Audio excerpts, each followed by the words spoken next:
Alors aujourd'hui, on se trouve dans une micro-crèche, donc qui est située avenue Île-de-France à Besançon, sur le quartier de Planoise. Et nous sommes dans ma structure donc, que j'ai créée il y a maintenant 3 ans. Et où nous accueillons des enfants âgés de 2 mois à 3 ans sur une tranche horaire assez large. Donc nous ouvrons à 5h du matin et jusqu'à 22h le soir.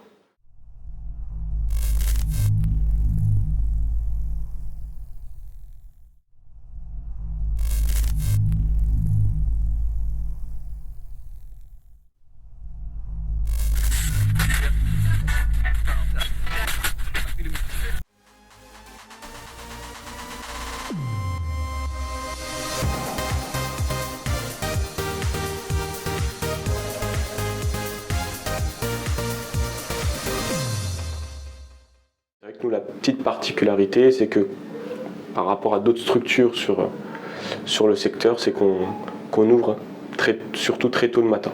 Le soir, ça pose moins de problèmes, mais surtout très tôt le matin, donc 6h du matin pour les premiers enfants qui arrivent. Et on se retrouve généralement assez tôt à 4-5 enfants au sein de la structure dès 7h, 7h30. D'accord. Horaire à laquelle d'autres structures ouvrent. Nous, on est déjà à 3, 4, 5 enfants.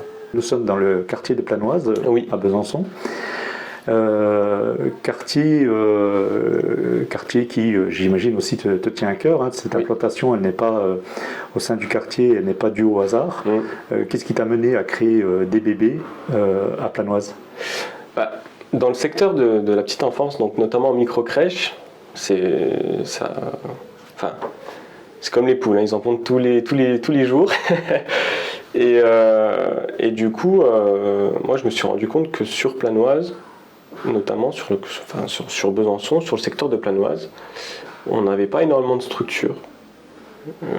Chose qui est le cas au centre-ville, on peut aller jusqu'à Palante, Saint-Claude. On était quasiment dans une situation de saturation sur tous les secteurs de Besançon, sauf Planoise. D'accord. La demande est la même, la demande est très forte, également sur le secteur de Planoise.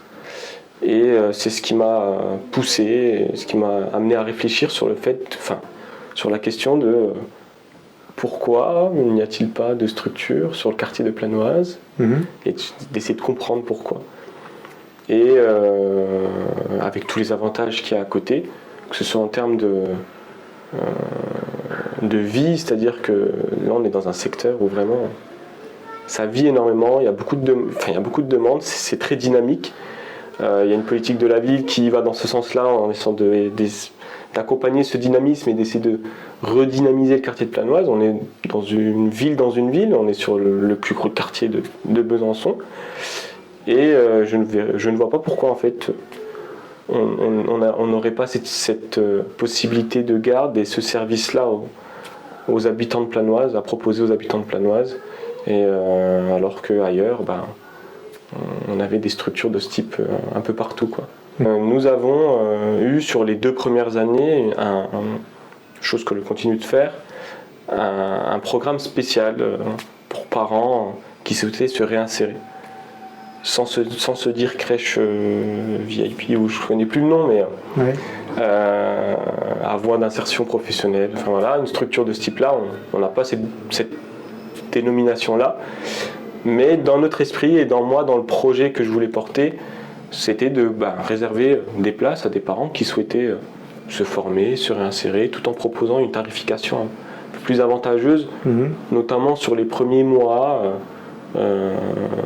ce qui permet aux parents en fait de se concentrer sur le fait d'aller se former, d'aller travailler, tout en mettant de côté le côté financier, les difficultés à payer, les structures, etc.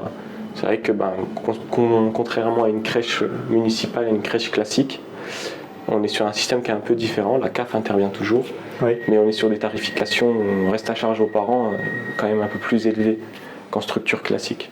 D'accord. Donc notre objectif, c'est de pouvoir aussi accueillir des familles sans qu'ils aient à soucier de ce côté financier.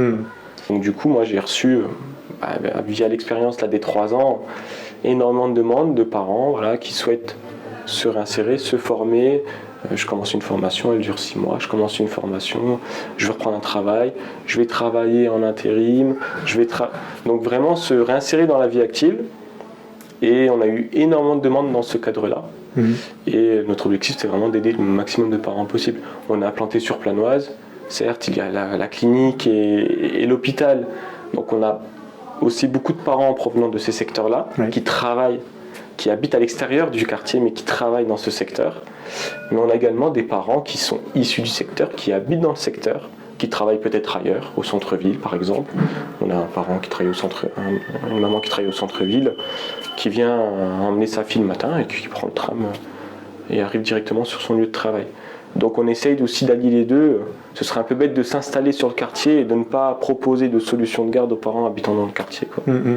Donc en termes de proportion, on doit être dans les 50-50. D'accord. À peu près.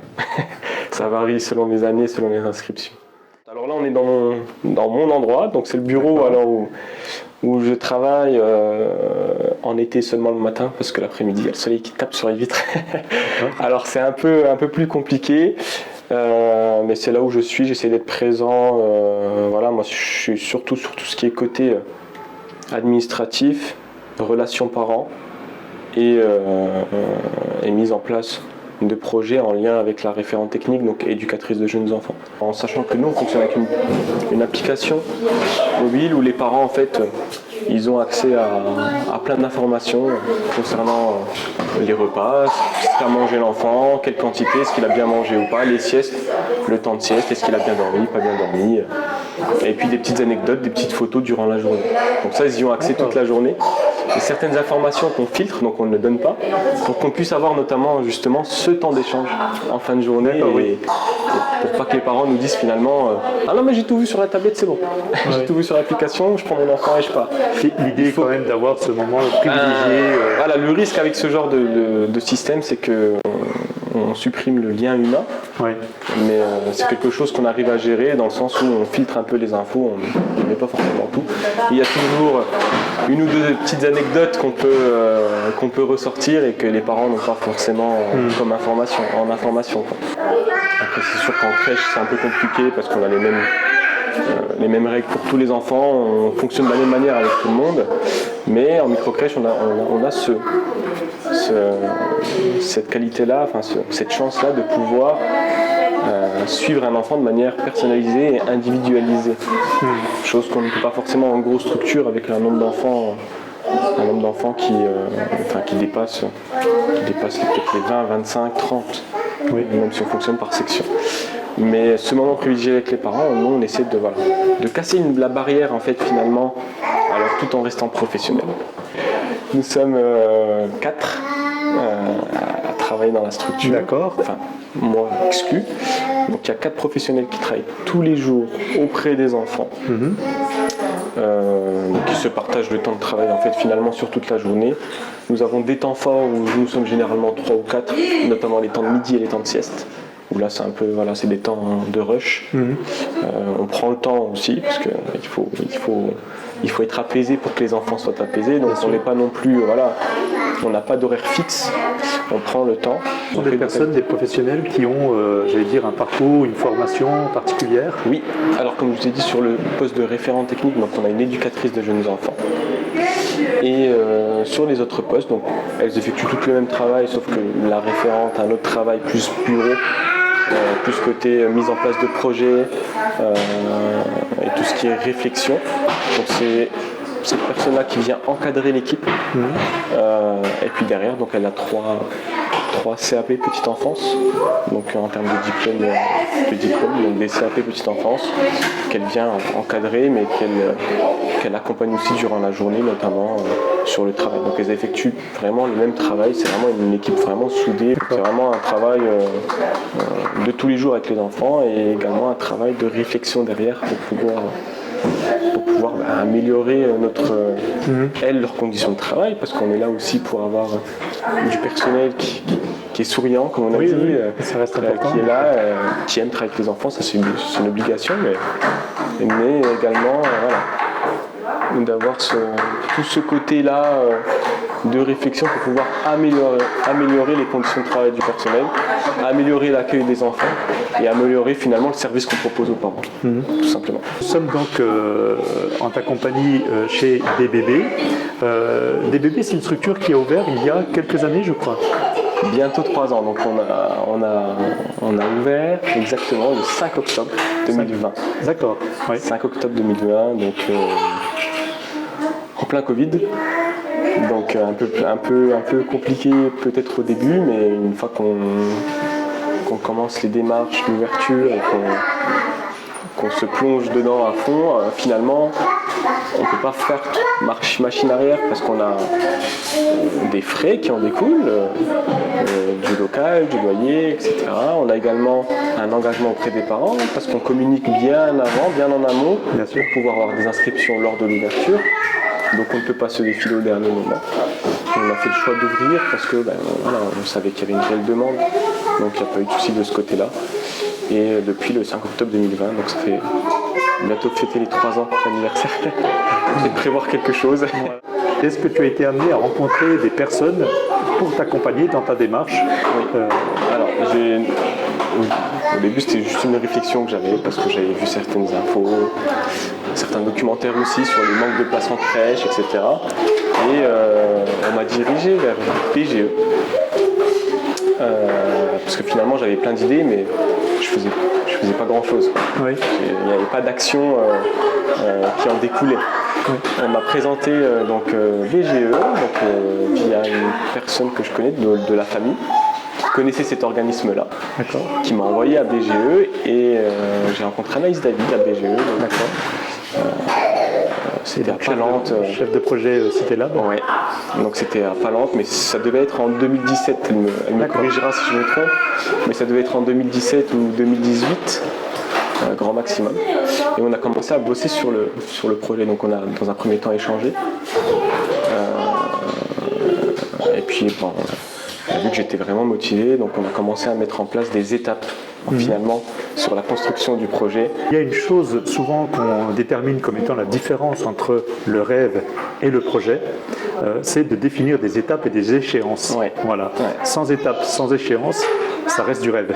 Exactement. En fait, c'est quand une réflexion reste une réflexion, ça n'avance pas, on s'imagine plein de choses, donc c'est un rêve du coup, on s'imagine plein de choses. Ça fait plaisir, mais on ne fait rien. On ne fait rien. Et le souci, quand c'est une première expérience d'entrepreneur par exemple, on ne sait pas par où commencer. C'est ça la problématique. Et quand j'ai rencontré Anaïs, en fait, finalement, avec l'expérience et l'accompagnement qu'elle a eu sur plusieurs projets, elle a su en fait structurer mes idées. Alors, elle n'a rien fait, elle m'a dit tu vas faire. Mais par contre, elle était là pour structurer mes idées et puis me dire là tu t'éloignes un peu trop là tu vois trop loin, commence par ça. Là tu vois trop loin, commence par ça. Donc à me mettre pas des barrières, mais me mettre des deadlines sur certains points. Là on se revoit dans 2 mois, il faut que ça se soit fait, ça se soit fait. Ton projet doit être écrit. Si on voit un peu plus loin, ton étude de marché doit être faite. Et on se revoit à ce moment-là. Et il faut que ce soit fait quand on se revoit.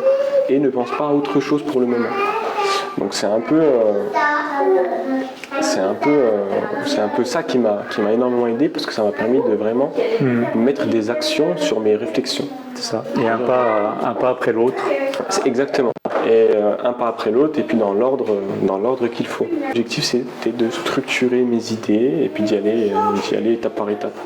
Sofiane, moi qui t'ai rencontré justement il y a quelques années dans le cadre de ta participation à Talent Cité, à l'époque, DBB ne s'appelait pas DBB. Qu'est-ce qu'il s'est passé? Alors, on a eu un changement de dénomination sociale qui n'était pas voulu. Oui. Mais ça fait partie du parcours du combattant de l'entrepreneur. Il y a des imprévus. Il y a toujours des imprévus. Et moi, dans mon cas, l'imprévu, c'était que j'ai eu comme mauvaise surprise d'avoir opté pour un nom qui était une marque déposée. D'accord. Donc le nom Cap Enfant, qui était une marque déposée. Et on a dû changer de nom de force, quoi. force parce qu'on était sur un nom qui était une marque déposée, on était en tort à 100%. C'est parti aussi de l'expérience et la prochaine fois, il n'y aura plus cette erreur finalement. Voilà. Alors, j'en profite justement, je rebondis sur ton dernier mot, tu parles de la prochaine fois. Y a-t-il une prochaine fois envisagée? Alors, on a une structure qui fonctionne plutôt bien, oui. avec des demandes qui sont constantes et en fait, avec 30, 40, 50% des demandes qui sont refusées par manque de place. Nous avons contacté la ville, et notamment via Actia, pour essayer de trouver des locaux toujours sur le secteur de Planoise, car nous savons qu'il y a de la demande, énormément de demande sur le secteur. Toujours sur le secteur de Planoise, on a pu avoir un contact avec Actia et puis avoir une proposition de projet pour une seconde structure. Je ne peux pas plus en dire pour le moment parce qu'il y a plein de choses qui se mettent en place, mais une seconde structure qui devrait voir le jour dans des délais qui ne sont toujours pas connus, car c'est une structure qui devrait ouvrir sur le quartier Planoise dans le cadre du nouveau projet de réaménagement urbain sur le quartier. Sur les réseaux sociaux, nous communiquons aussi très souvent. Sur Facebook notamment, où nous sommes actifs, des bébés. Des bébés. Micro-crèche des bébés, vous notez des bébés, D''BEBE, et vous tomberez tout de suite si vous recherchez sur notre structure. Je vois, chose importante, qu'il y a un diplôme de meilleur nounou. On a la chance d'avoir des parents qui sont super. Donc du coup, nous avons des petits cadeaux, très souvent. Ah bah ça fait plaisir. Un diplôme d'un meilleur nounou avec les différents noms des nounous et puis des noms d'enfants. Vous avez aussi des petites lettres. Alors, c'est des petits reminders, on va dire, donc, pour nous rappeler qu'en fait, finalement, on a des parents qui nous souhaitent plein de bonnes choses et qui sont plutôt très satisfaits de tout le service en fait, qui est proposé à leurs enfants et de tout ce qu'on fait en fait, finalement tous les jours à leurs enfants.